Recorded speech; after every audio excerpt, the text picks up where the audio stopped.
Buenos días, familia. Estamos agradecidos con Dios por su fidelidad y su cuidado para con nosotros. Y espero que ustedes estén bien, guardándose y nutriéndose de la palabra de Dios y siendo fortalecidos por su gracia. Quisiéramos abrir la palabra de Dios en esta mañana. Queremos honrar la palabra de Dios en el sentido de que podamos escuchar su voz, podamos atender su llamado y podamos ser edificados por su gracia. Estamos caminando a través de esta preciosa carta a los Romanos y estamos en el capítulo 3 y en esta mañana vamos a ver los versículos 21 al 26 y el tema que veremos se llama la justicia de Dios en la muerte de Jesús. Oremos para que Dios hable en nuestros corazones. Querido Dios, te damos gracias en esta mañana. Gracias por tu fidelidad, por tu cuidado, Señor. Gracias por el privilegio de poder, aún con la distancia, Señor, aún con esta tecnología, podamos escuchar tu palabra, Señor. Someter nuestros corazones, nuestra voluntad a ti, Señor. Tú eres nuestro Señor, tú eres nuestro sustento. Y te pedimos, Padre, para que edifiques nuestras vidas, fortalezcas nuestros corazones y podamos disfrutar las riquezas incambiables, Señor, de tu palabra. Te lo pedimos en el nombre de Jesús, Señor. Amén.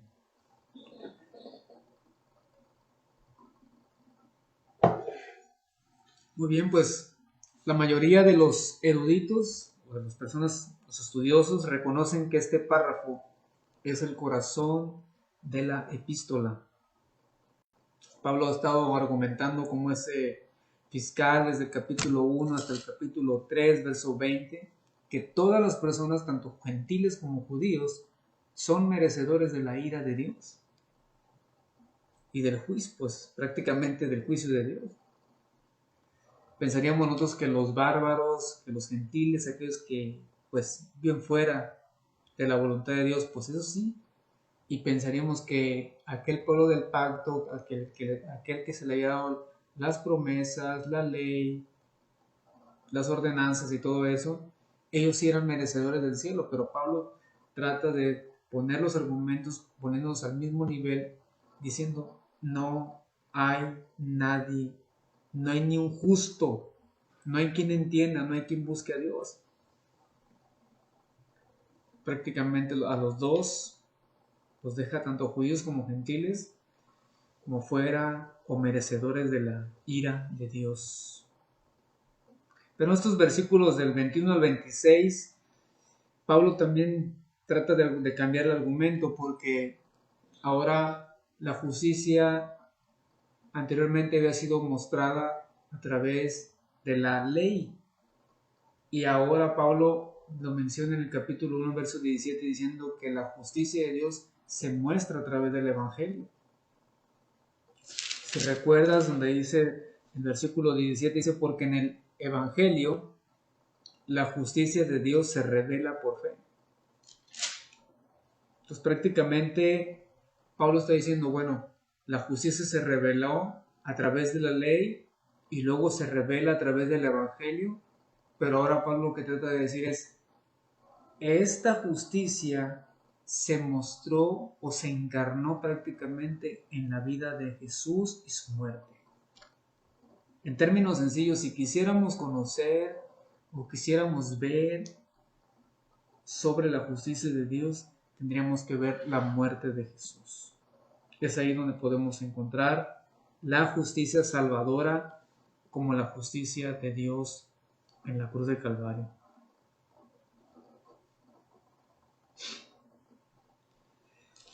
Y la palabra justicia y justificación son términos que tú vas a encontrar a lo largo de esta carta. Tú vas a encontrar redención, justificación, justicia, justificados, gratuitamente, gracia, la ley. Pero son prácticamente como si Pablo estuviera hablando como un fiscal, como un abogado. Mira lo que dice el versículo 21, dice que esta justicia ha sido mostrada, pero ahora lo asombroso no es solamente que ha sido mostrada, revelada, sino que ahora esta justicia también es otorgada, es dada como un don, según los versículos siguientes que vamos a ver. Y esta justicia es como si fuera un historial de nuestra propia vida. Si fuéramos a pedir algún trabajo o algo, pues escribiríamos nuestro currículum diciendo, ¿sabes qué? No, pues yo fui a tal escuela, yo trabajé en tal parte y pues ya tenía buenas relaciones y pondría todo muy bien, ¿no? Y lo que hago prácticamente en el trabajo es decir a la gente, ¿sabes qué? O al que me va a emplear, me va a dar el trabajo, le digo, ¿sabes qué? Acéptame, este soy yo. Es mi carta de presentación. Y es lo que cada religión fuera del Evangelio, cada religión y cultura, creen que así funcionan las cosas con Dios. Y empiezan a decir una serie de cosas, decir, no, sabes que yo soy así, no hago esto, no hago el otro, no robo, no mato, no cometo adulterio, me porto muy bien. Entonces, acéptame. Y creen que un día van a llegar con la presencia de Dios y por esos propios méritos personales van a llegar con Dios y van a poder entrar a la presencia de Dios. Pero prácticamente el historial que Dios está buscando no es profesional, sino más bien moral y espiritual. Cuando, por ejemplo, nosotros entendemos que si ponemos nuestra carta de presentación ante Dios y le decimos a Dios, mira, es que yo soy bueno, no hago mal a nadie, no hago esto y lo otro, lo que le estamos diciendo a Dios es, no necesito el sacrificio de tu hijo. Yo soy suficientemente bueno para poder llegar a la presencia de Dios, tu presencia. Decía Ray Comfort que una de las cosas para poder, o una de las preguntas para poder identificar a una persona cuando es orgullosa es preguntarle, ¿te consideras una persona buena? Y la respuesta a esa pregunta, si la pregunta la responde diciendo, sí soy una persona buena, esa persona se va a poner al mismo nivel de Dios. ¿Por qué? Porque no hay nadie bueno, como hemos leído aquí en la Escritura. No hay nadie bueno, no hay ni un justo. Y el único bueno, según la Biblia, es el Señor. No hay nadie bueno. Entonces esto es importante para nosotros de ver que nuestro currículum Dios lo puede agarrar y lo va a romper, lo va a desechar, lo va a hacer bonito y lo va a tirar. Porque no es algo que lo vaya a aceptar. Lo vamos a ver en los versículos siguientes. O en el versículo 21 dice que aparte de la ley, ahora se ha manifestado, pero esta justicia que había sido testificada, dice, por la ley y los profetas. Gracias a Dios que el Señor utilizó a hombres para poder comunicar acerca de esta justicia maravillosa de Dios. Lo vemos en el pacto con Noé, lo vemos en el pacto con Abraham, lo vemos en los pactos con Isaac, pero también lo vemos en el pacto específicamente con Moisés. La manera en que el hombre podía acercarse a Dios era solamente a través de los sacrificios. Es ahí donde se instituyeron los sacrificios de los animales. Pero todos ellos estaban realmente siendo una sombra de aquello que habría de venir, que es a través de la obra de Jesucristo. La ley mosaica no podía cumplir prácticamente los propósitos de Dios. Y el Antiguo Testamento lo reconoce.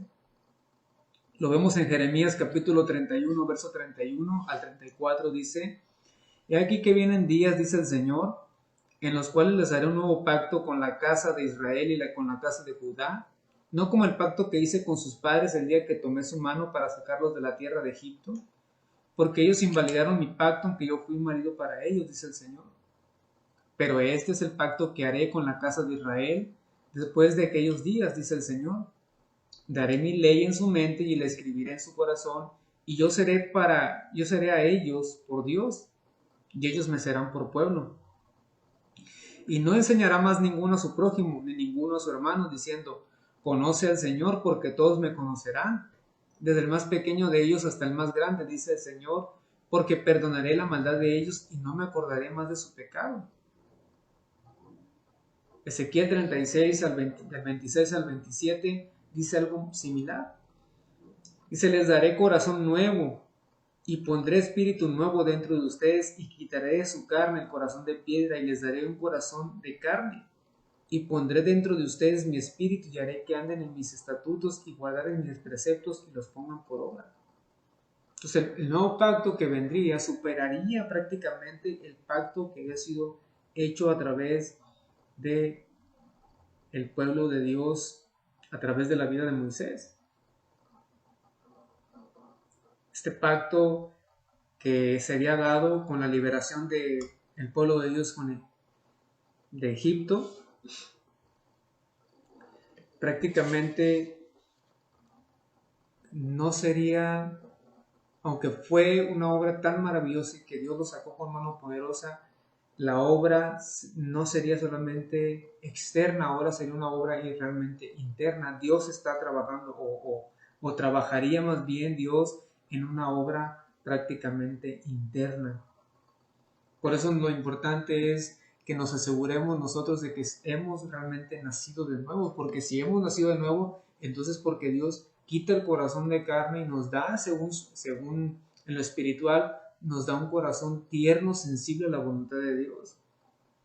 Dice que ahora pondrá su espíritu en nosotros, es lo que hace el Espíritu de Dios, les da vida a nosotros. Antes no podían ellos, los israelitas, ellos caminaban simplemente en base a sus sentidos, sino en base a la vida en el Espíritu. Eso Pablo trata de desarrollarlo más a través de esta carta más adelante. Pero volviendo al punto es que en el mismo versículo 21 dice que esta justicia de Dios se ha manifestado y se ha dado de una manera que pudiera ser no solamente una actividad salvadora. El pueblo de Egipto fue salvado, pero no fue transformado. Si ustedes ven la historia del pueblo de Dios de Israel, fue un pueblo que se levantaba y luego caía, y luego se levantaba y luego caía y así. Pero la obra que Dios tenía que hacer en nosotros o a futuro, cuando viniera la justicia por medio de Jesucristo, no solamente sería una obra que te salvara, sino que fuera una obra de transformación del corazón. Ya lo menciona Mateo también, donde el Señor dice, pues no es lo que entra por la boca del hombre lo que contamina al hombre, sino más bien lo que sale del hombre, o sea, del corazón, porque del corazón están los homicidios, los hurtos, de un sinfín de cosas prácticamente. Y ese es el cambio, o esa sería la transformación que el Señor vendría a hacer a través de su justicia. Entonces estas palabras, justicia, justificación, son términos que son muy importantes para nosotros conocerlos y que lo vamos a ver a través de esta carta. Ahora, no solamente la justicia de Dios, como se menciona aquí, es revelada, es mostrada. Una cosa es que Dios nos muestre y nos diga, mira, aquí está la justicia. Que muy diferente es ahora que esta justicia ha sido otorgada para nuestras vidas.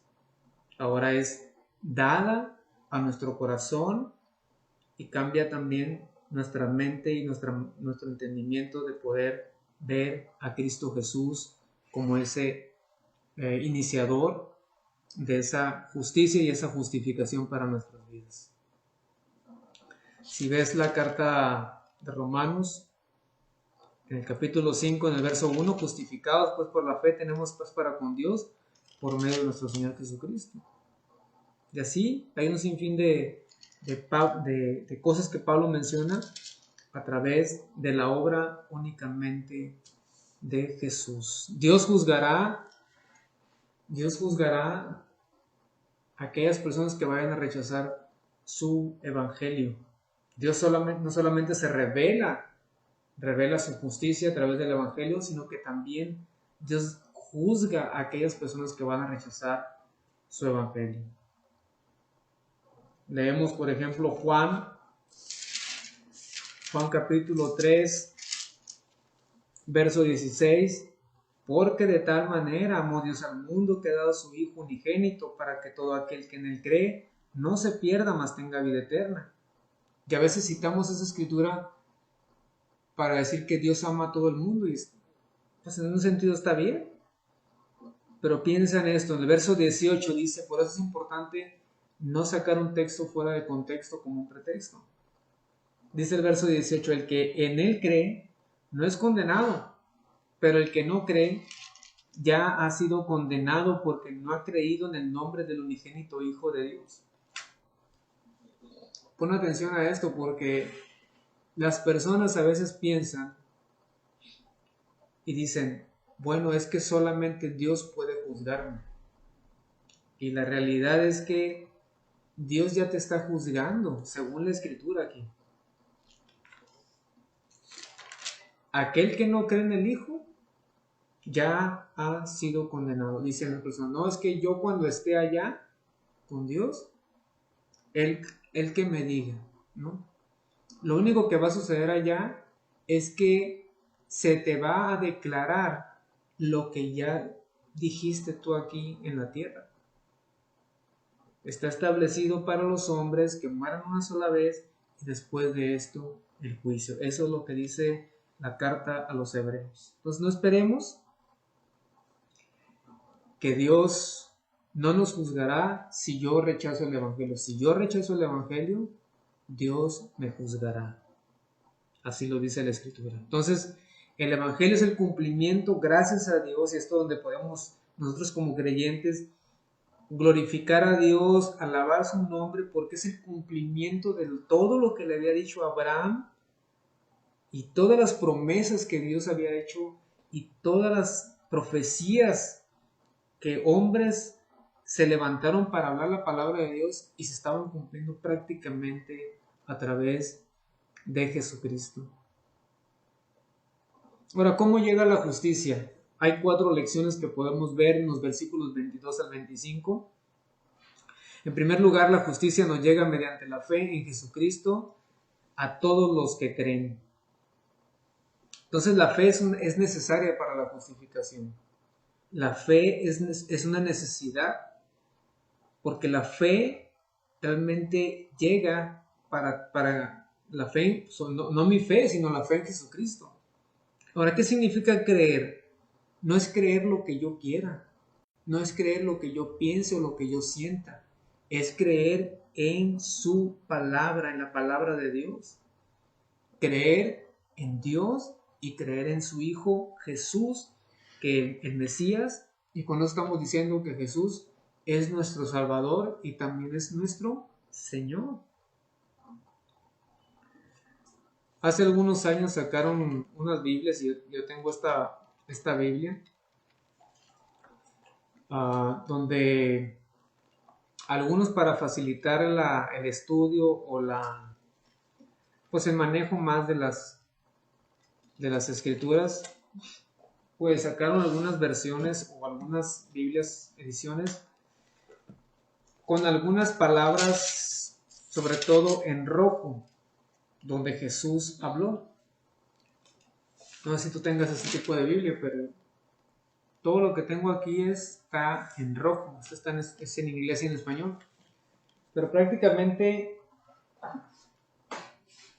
están señalando las palabras de Jesús en los evangelios, ¿no? Pero si somos bíblicos, vamos a ver que de la A, es decir, desde Génesis hasta Apocalipsis, son las palabras de Jesús. De tal manera que tenemos la palabra de Dios infalible, sin error, inerrante, para nosotros. De tal manera que podemos creer que lo que dice la palabra de Dios es verdadera. y no meternos por otros asuntos ahí, que es todavía se oye el, eh, el ¿cómo se podrá decir? Ah, esa duda que la serpiente le dijo a Eva, con que Dios ha dicho. Cuando Satanás empieza a meter esa duda en nosotros, debemos de rechazarla, debemos de decir, cállate Satanás, porque la palabra de Dios es la palabra de Dios y como tal debo de honrarla y valorarla.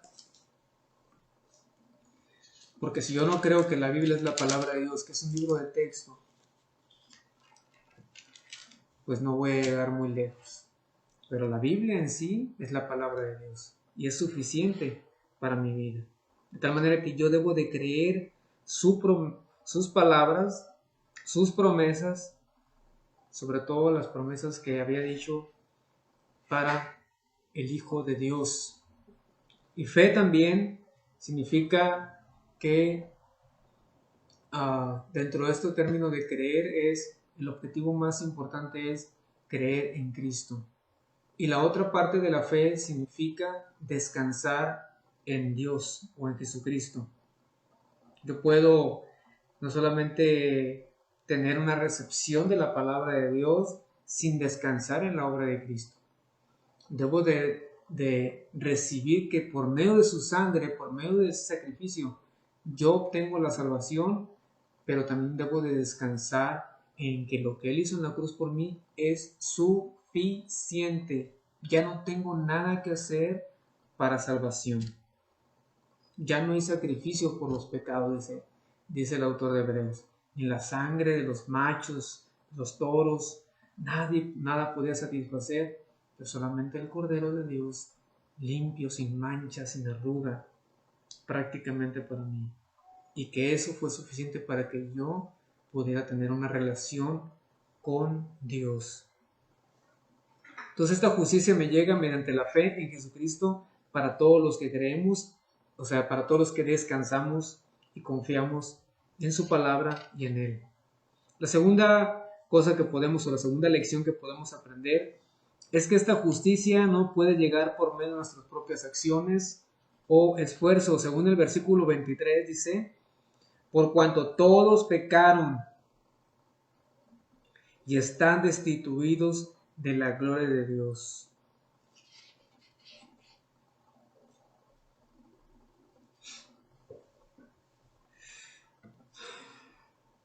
El pecado es cualquier falta de conformidad con la omisión o la transgresión de la ley de Dios. Primera de Juan dice, el pecado es infracción de la ley. El pecado es quebrantar la ley de Dios por omisión o comisión, es decir, el que sabe hacer lo bueno y no lo hace, le es pecado. Hay gente que va a decir, bueno, pues es que yo estoy haciendo esto, estoy haciendo lo otro, no sé qué. Dice Santiago, mira, tú puedes guardar los mandamientos. Tú puedes llevar, no, el 1, el 2, llevo el 3 y haces un checklist, ¿no? Pero dice, si llegas al punto de decir, con uno que falles de los 10, porque son 500 y feria de mandamientos, pero resumiéndolos en esos 10, con uno que fallas, dice, ya te haces culpable de todos. Bueno, pues dices, bueno, no los 10, se resumen en 2, dice, amar a Dios y amar al prójimo como a ti mismo. Pero ni aún así. Y si somos honestos, ni siquiera el primer mandamiento lo cumpliríamos o lo cumplimos. No los cumplimos en Cristo, que es amar a Dios por sobre todas las cosas. Con toda nuestra alma, con toda nuestra mente, con todas nuestras fuerzas, amarle a Él. Todos, dice, han pecado. Es muy contundente lo que Pablo está diciendo aquí. Todos pecaron. Todos se han quedado cortos, todos han quebrantado la ley, No hay nadie que pueda vivir para Dios y vivir para su gloria. Estamos hablando de fuera de Cristo. Porque el pecado lo que hace primeramente es traer una ruptura de la relación. Dios nos creó para relacionarnos con Él. No te creó para que tuvieras una buena esposa, una linda familia, una carrera universitaria, un buen trabajo, que te vayas de vacaciones. No nos creó específicamente. Qué bueno que podamos tener ese tipo de cosas o de situaciones, pero el propósito fundamental nuestro con Dios, fuimos llamados a tener comunión, una relación de comunión con Dios. Y el pecado lo que trajo fue una ruptura. Yo creo que hubo unas semanas que estuve hablando acerca de la ruptura que trajo el pecado y la relación de Dios con el hombre. Cuando el hombre peca, Dios se separa de tal manera que ya no hay una comunión, no hay una unidad. Entonces el pecado es lo que hace ruptura de una relación, y también lo que hace el pecado es una ruptura de disfrutar a Dios. Entonces no solamente es la relación, sino ahora el deleite. Nos disfrutamos una buena comida, disfrutamos de buenos amigos, disfrutamos de tantas cosas, pero no hay un disfrute de parte de Dios o con Dios. Entonces lo que hace es el pecado es algo terrible en nosotros y nos roba la incapacidad para poder amar, servirle, adorarle como Él había pensado y soñado con nosotros. Eso es lo que hace el pecado. Y luego dice que fueron destituidos de la gloria de Dios. Ahora la gloria de Dios se muestra en las Escrituras, donde el salmista dice, den al Señor, dice, den al Señor la gloria que es debida a su nombre. Él merece ser elogiado, Él merece ser alabado porque su gloria, su peso, su majestad, su plenitud. Y si ves el Evangelio de Juan específicamente, vas a ver que la gloria de Dios iba en aumento en la vida de Jesús. Y llegó un momento cuando estaba en la transfiguración que el Señor se transfiguró prácticamente como blanco, más resplandeciente. Y oyeron esa voz que decía, este es mi hijo amado. Prácticamente estaba el Señor en toda su gloria, como mostrando su gloria. Esa gloria que dice que Él había estado antes con el Padre. Sin embargo, fue una manifestación de esa gloria. Y más tarde el apóstol Juan en su primera carta dice, y vimos su gloria, gloria como del unigénito de gracia, lleno de gracia y de verdad. Este verbo fue manifestado. Esa es la gloria de Dios. Prácticamente estaba mostrando de alguna manera esa chispa de la gloria. Ahora, ¿qué será estar ante la inmensidad de la gloria de Dios, del Padre? Su presencia. No tenemos ni idea de lo que es la gloria de Dios. Ezequiel describe la gloria de Dios en el capítulo 1 de su libro. De hecho, los rabinos no permiten que los menores de 30 años, los hombres, vean el libro de Ezequiel. Algunos estudiosos dicen que el libro de Ezequiel es un libro sellado para muchos, o para los judíos prácticamente, porque es un libro que habla mucho acerca de la gloria de Dios, de la santidad de Dios. Y nosotros a veces queremos hablar con Dios como si fuera nuestro cuate, nuestro camarada, cuando no entendemos la magnitud y la grandeza de Dios, de su gloria. Pero están, dice, destituidos de la gloria de Dios. Eso es algo sumamente terrible que no capta la gente porque está cegada. Y esto dice dice Pablo, están destituidos, no dice estarán, sino están destituidos de la gloria de Dios. En tercer lugar, esta justicia se da gratuitamente. Verso 24. Siendo justificados, dice, gratuitamente. Esta palabra gratuitamente es comparada a la escritura que está en Juan 15:25, donde el Señor dice, me aborrecieron sin causa. Es decir, que gratuitamente significa que ha sido dada de una manera total y completamente injustificada o hecha sin ninguna razón. Dios no te amó porque estabas muy guapo, o porque eras muy bonita, o porque eras muy inteligente, o porque eras el campeón. Nada de eso. Dios te salvó, te llamó por su pura gracia, sin merecerlo, sin merecerlo. Esa es la gracia de Dios. No había nada bueno en nosotros. Es que Dios se fijó en mí porque Él vio mi corazón. Tu corazón, ¿cómo estaba? ¿Cómo estaba nuestro corazón?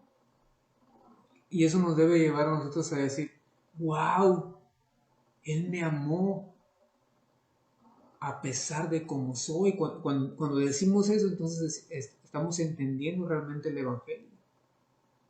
Porque Él me amó sin merecerlo.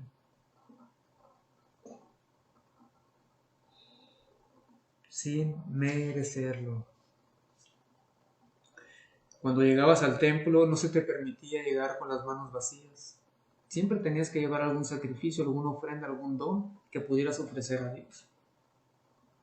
Si no tenías para el sacrificio, pues podías comprar ahí con los cambistas, puedes cambiar las monedas y comprabas un animal, dependiendo de la capacidad monetaria que tuvieras.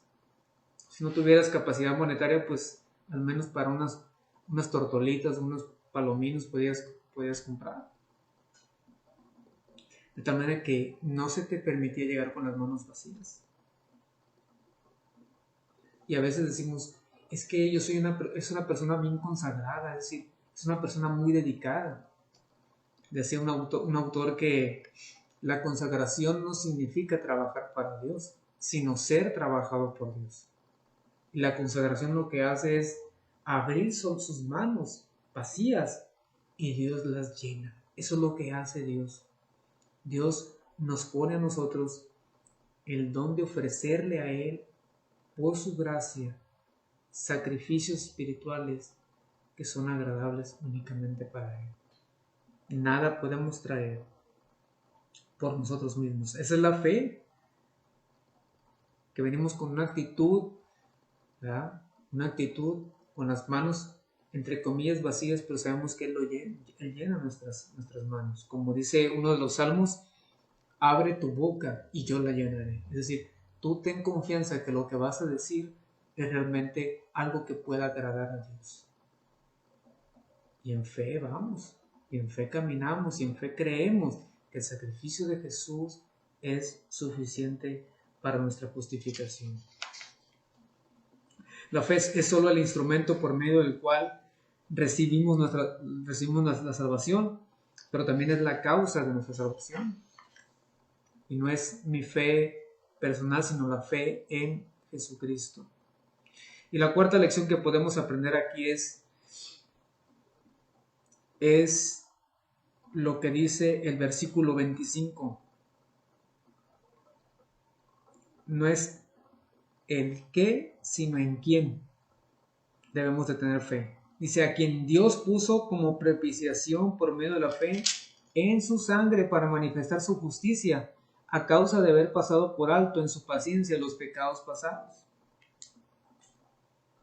O sea, es la obra de Jesús en la cruz lo que debemos de poner nosotros o de tener fe nosotros en Él. Romanos 3:25, por la fe en su sangre 1 Corintios 2:2 dice: Jesucristo y este crucificado.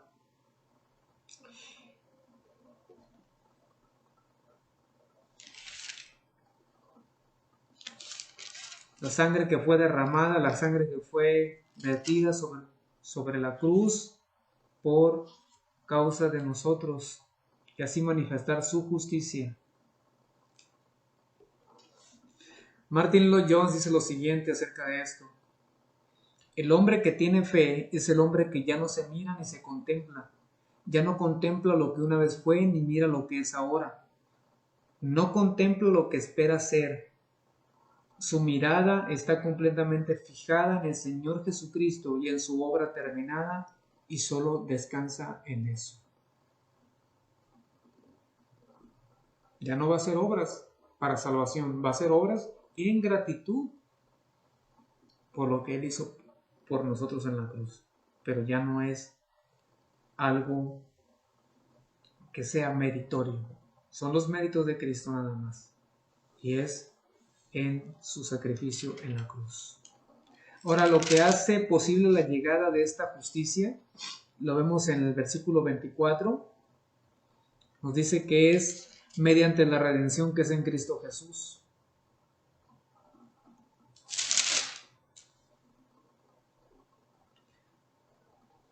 Mediante la redención que es en Cristo Jesús. Esta palabra redención la utilizaban en el libro de Levítico. Cuando un pariente redentor, un goel le llamaban, pagaba para sacarte de esa deuda de la esclavitud, para que pudieras vivir libre otra vez. Cuando Pablo escribe esta carta a los romanos, era muy común que en esa cultura, en la cultura de aquel entonces, así como existían o existen los llamados tianguis, pues en aquel entonces había la venta de esclavos, que era muy común. Y tú puedes llegar a ese mercado y había subasta, y puedes decir: no, pues yo ofrezco tantos camellos o tanto dinero por propiedades, por esta persona. Dependiendo si te gustara para que pudiera hacer alguna labor en tu hogar. La esclavitud era algo prácticamente que se practicaba en aquel entonces. Y había distintas funciones que hacían los esclavos. De hecho, para los escritores del Nuevo Testamento, una palabra que se utiliza para ser un siervo de Cristo, y la que usa Pablo, es esclavo. Somos esclavos de Cristo, servidores. Y esas funciones pues eran algunos cocineros, algunos eran porteros, eran distintas funciones hacían, ¿no? Los que limpiaban los caballos, dependiendo la hacienda o dependiendo el trabajo que tuviera el amo de ellos, ¿no? Algunos de ellos, si pasaban los 7 años, se podían liberar de esa deuda, y ellos podían decidir, al cabo de 7 años, pueden decidir: ¿saben qué, amo? Pues yo ya cumplí mi deuda, pues ya me voy. O podrían decir: ¿saben qué, amo? Pues me siento muy a gusto con su casa, con su familia, me gustaría seguir siendo su esclavo. Pues lo que hacía el dueño o el amo de la casa, le horadaba la oreja con una lesna donde estaba la cuestión de que era propiedad de esa familia. Prácticamente lo que estaba aquí pasando en el libro de Levíticos, en el capítulo 25, dice: cuando tu hermano empobreciera y vendiera algo de su posesión, entonces su pariente más próximo vendrá y rescatará lo que su hermano hubiere vendido. Había un rescate por él, una redención. Y Pablo, como mencioné ahorita, en ese tiempo, con esa cultura, dice que nosotros estábamos vendidos al pecado. Estábamos en un mercado donde el diablo nos tenía comprados. Y Cristo lo que hace, ¿qué hace? Nos redimió.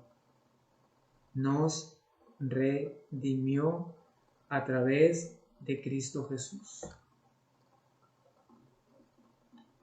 Él pagó el precio y nos sacó de la esclavitud.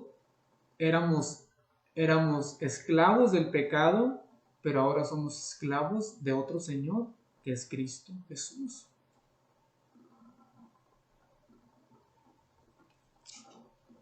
Tenemos un nuevo amo y un nuevo Señor. La gente no cree eso y cree que ellos son dueños de sí mismos, pero en realidad el que hace el pecado es esclavo del pecado. Cristo Jesús se ofreció como ese sacrificio, según el versículo 25.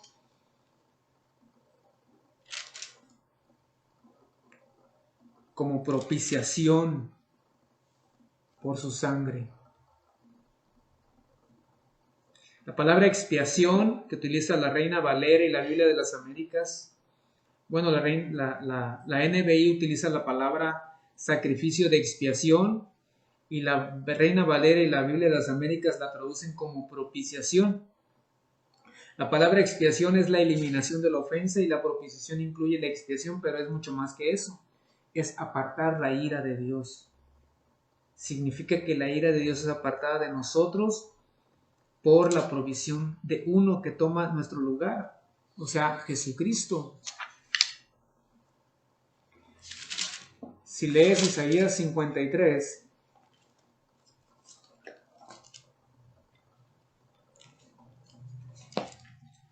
en Isaías 53 habla acerca de el Cordero.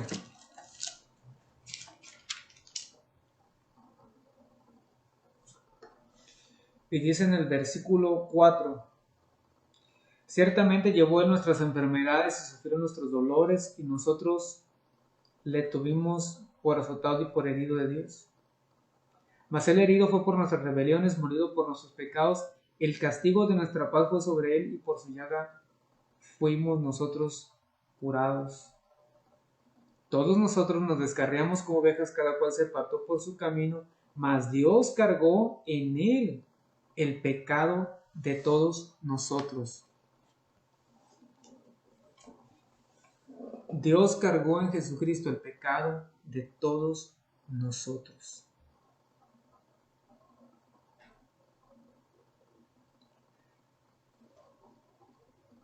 La justicia de Dios se muestra a través de su Hijo. No es que pasara por alto los pecados. Tuvo que haber una ejecución. Tuvo que haber un sacrificio. Y ahí nos dice en la Escritura, en Isaías 53, que Dios puso en Jesucristo los pecados de todos nosotros. Jesús podía haberlo rechazado, podía haber huido, pero Él escogió sufrir y morir por nosotros, por nuestro sacrificio, por el perdón de nuestros pecados.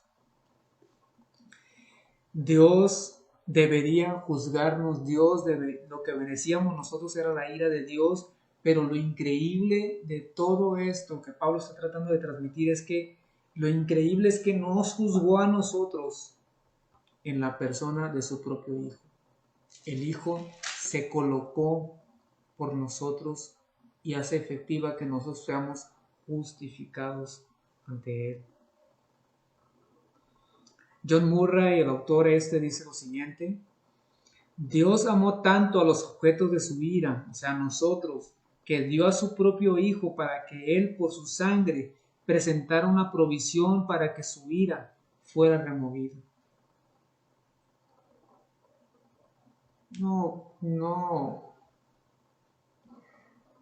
Ni las mentes más inteligentes, ni las mentes más capaces pueden describir de alguna manera este sacrificio que Jesús hizo en la cruz. Nos quedamos cortos con palabras, nos quedamos cortos con poemas, nos quedamos cortos con las canciones para tratar de describir todo lo que sucedió en la cruz del Calvario para darnos salvación a nosotros. Como dije anteriormente, en la cruz se mostró la justicia de Dios, pero también se mostró el amor de Dios. Versículo 25 dice: anteriormente en su paciencia Dios había pasado por alto los pecados, y no es que anteriormente en el Antiguo Testamento la gente se salvaba por las obras o por la ley. Cada sacrificio, cada promesa, cada cosa que ellos cuando se arrepentían, cuando buscaban a Dios y se volvían a Dios, esas personas estaban de alguna manera poniendo su esperanza en el Mesías y se salvaban únicamente por la fe en la palabra y en la promesa que un día habría de venir, pero no se salvaban de otro modo diferente al nuestro.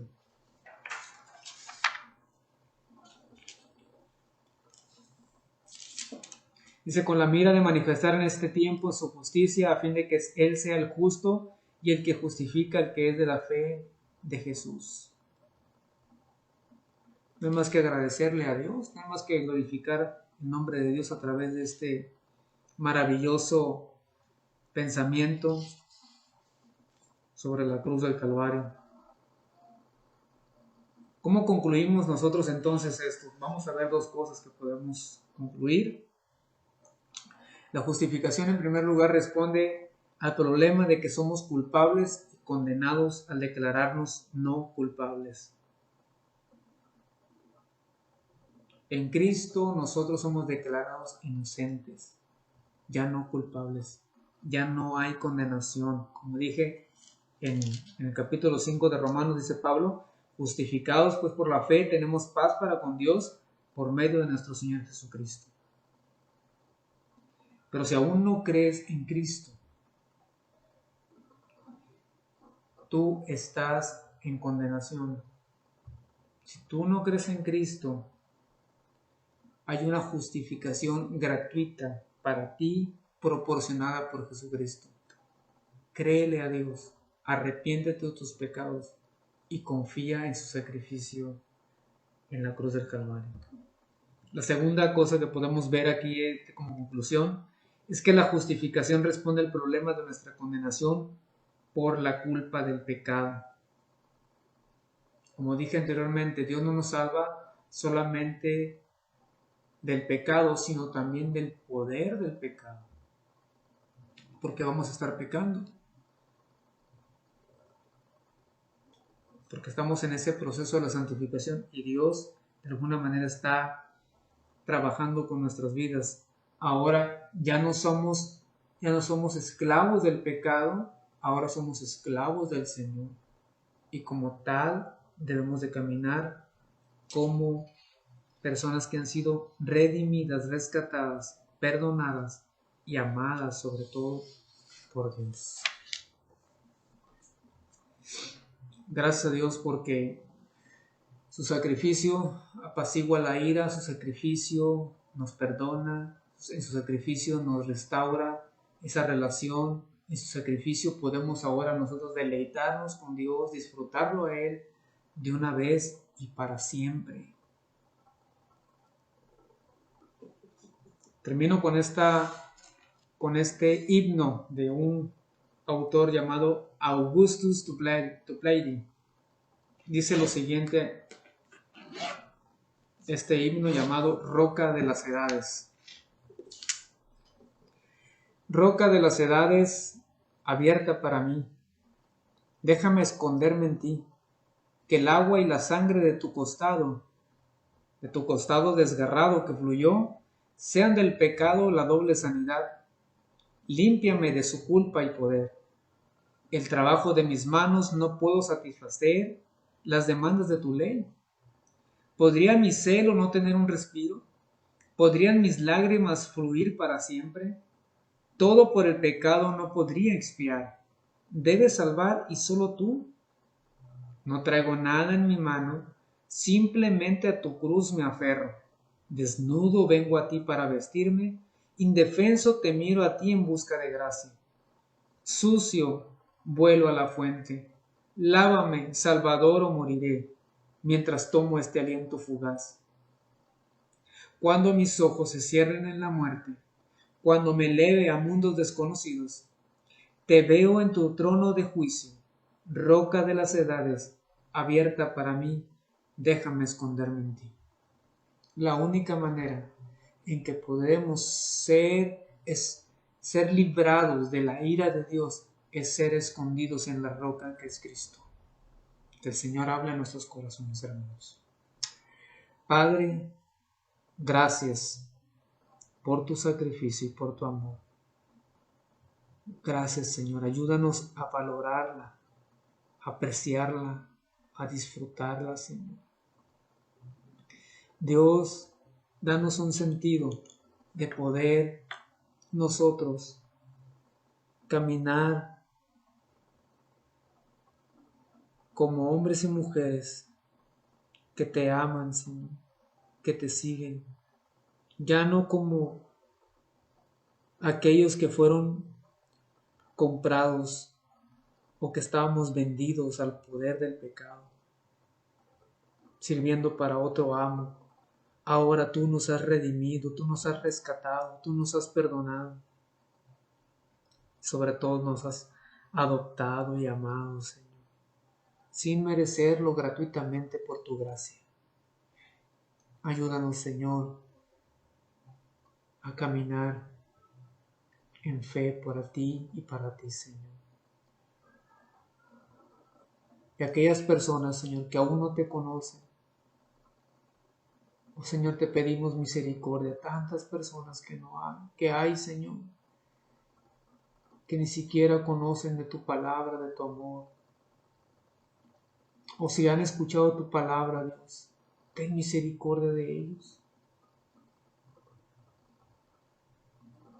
Solamente tú puedes salvar, solamente tú puedes perdonar, solamente tú puedes restaurar, Señor. Te lo pedimos en el nombre de Jesús. Ayúdanos a hablarles, Señor, con fe, con amor, con ternura, como tú lo harías, Señor. Te lo pedimos, Padre, en el nombre de Jesús. Amén. Amén. Que el Señor les bendiga, hermanos. Buenas tardes.